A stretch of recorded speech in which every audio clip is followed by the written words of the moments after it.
Magandang araw sa lahat. The YouTube channel of the Fraternal Order of Eagles Limbas Law Corner is back to once again render public service in the field of law for our countrymen, or itong aming pagbabahagi ng kaunting kaalaman sa larangan ng batas para sa sambayanang Pilipino. Brought to you by the Limbas Marangal Eagles Club of the Eastern Rizal Region 2 sa pamamagitan ng inyong lingkod na isa ng mga abogado at isang propesor sa maraming law school sa ating bansa. Okay, ngayon ay 22 August 2024. May tumawag sa akin, matagal ko nang kakilala ito Meron silang tinutulungan. Okay. Kasi itong tinutulungan nilang tao, nasampahan ng kaso sa tanggapan ng provincial prosecutor. Ang hindi maganda kasi yung subpoena natanggap nila August 14, 2024. Pero ang huling hearing sa Office of the Prosecutor ay August 13. So, tapos na, wala na. So, syempre, lupay-pay sila. Kaya ang ginawa nila, pumunta sila sa Office of the Provincial Prosecutor. Hindi nila nakausap yung investigating prosecutor.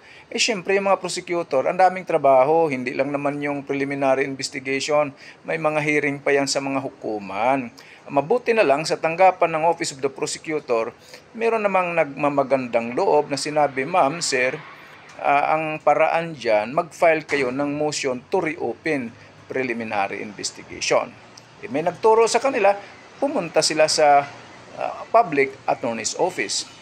Pag dating nila doon, may nakausap sila di umano na Pau lawyer. So I'm not sure kung Pau talaga. Ang sabi lang Pau lawyer.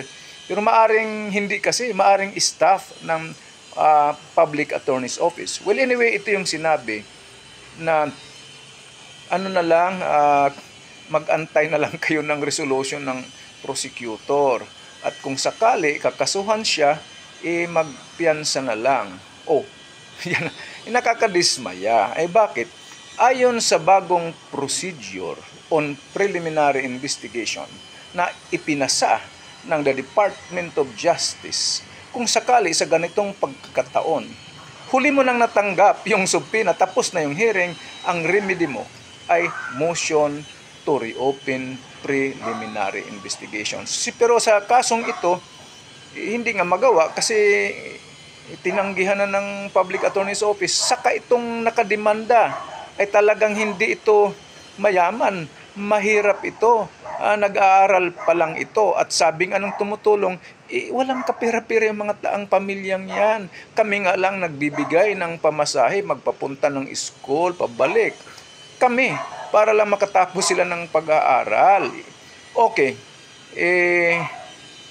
sabi ko, paano ngayon yan?